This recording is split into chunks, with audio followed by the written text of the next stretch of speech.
Yeah, you can tell that love is in the air just by walking into Walmart. It is in the commercials on TV, it's in the grocery store, and you can even see it at every 7-Eleven as you walk in the door. Maybe it's not so much that love is in the air, but rather the yearly phenomenon called Valentine's Day. Today we will discover the history of Valentine's as Paul Detlat gives his speech titled The Cupid Craze. Please welcome Paul Detlat.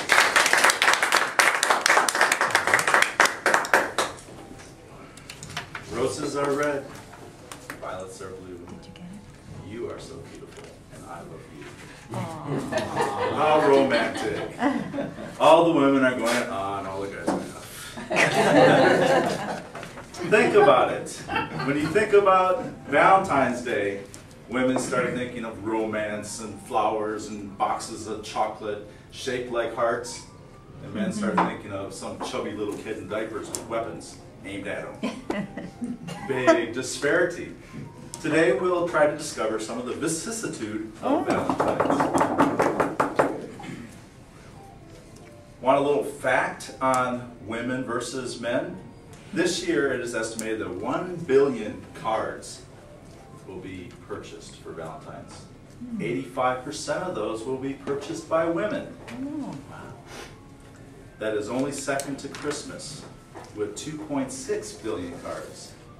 I personally find it very comforting to know that a fat old man in a white beard is more popular than a chubby little kid in diapers. But let's look at the history of Valentine's. Where did this crazy Cupid thing come from? Well, we won't start at the beginning. We'll start at the front today and start walking backwards through time. Valentine's.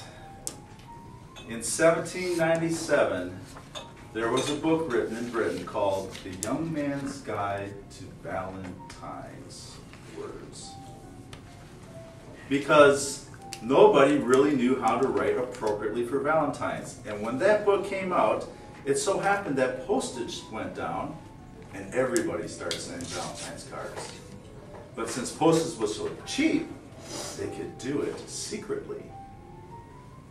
And hence the secret Valentines. Going back just a little bit newer, coming forward just a little bit newer, 1969, Pope Paul VI took Valentine's Day off of the Roman calendar, the Roman Catholic calendar, saying that though Valentine's had an ancient and long history, the facts of St. Valentine are so murky we cannot prove it. We cannot lend credence to the day. That was in direct opposition to, do you know that there were 3 St. Valentines? No. Yes, 3 St. Valentines. There was the St. Valentines of legend, who in Roman times during Claudius did something he shouldn't have done. Tried to convert Claudius to Christianity. Off with his head. Oops.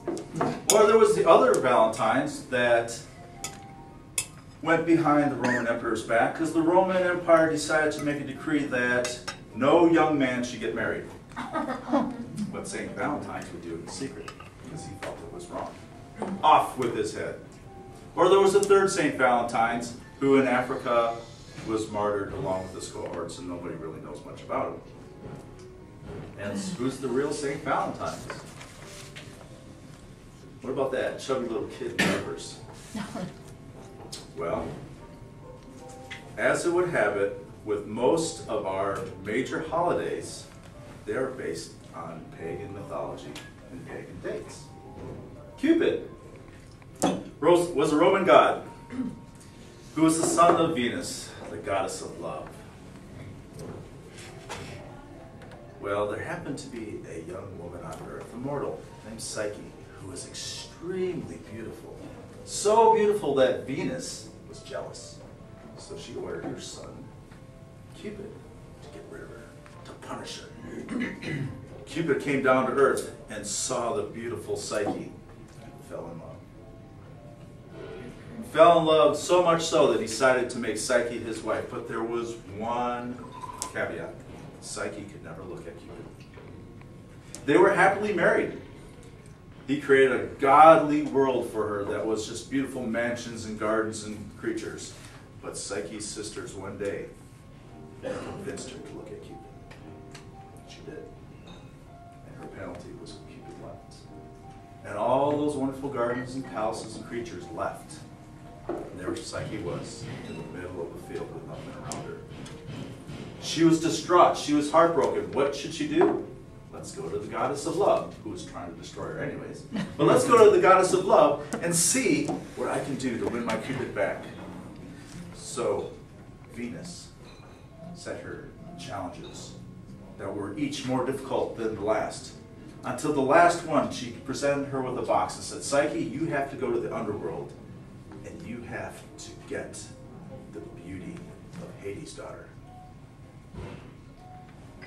Unfortunately, Psyche was curious, and she opened the box. And when she opened that box, she fell into a deadly sleep. Cupid came across her and found her body and was so moved with the love that he had with her that he gathered that deadly sleep off of her soul and put it back in the box and woke her up. And all the gods were so impressed with Psyche and how much love she had and what she went through for Cupid that they made her a goddess as well. Not bad for a chubby little kid in diapers. Valentine's Day originated, I know you really want to know this, back in ancient Rome, where they celebrated the fertility rites and the rites of purification. Every year, February 13th, 14th, and 15th, they would go to the cave of Romulus and Remus, the two founders of Rome, and they would sacrifice a goat for fertility and a dog for purification. The young men would then take strips of the hide from the goat, dip it in the purified blood, and run through the fields, slapping the grain and slapping the young women in the town with these little strips of goat hide. Because that, they believed, would increase their crops and the women would be more fertile. The women looked forward to that. My fellow Toastmasters, I myself am not going to go goat slapping. There is no way I am taking a piece of goat and going to run around and slap anybody, including my wife, with that little piece. I'll stick to the chocolates and the flowers.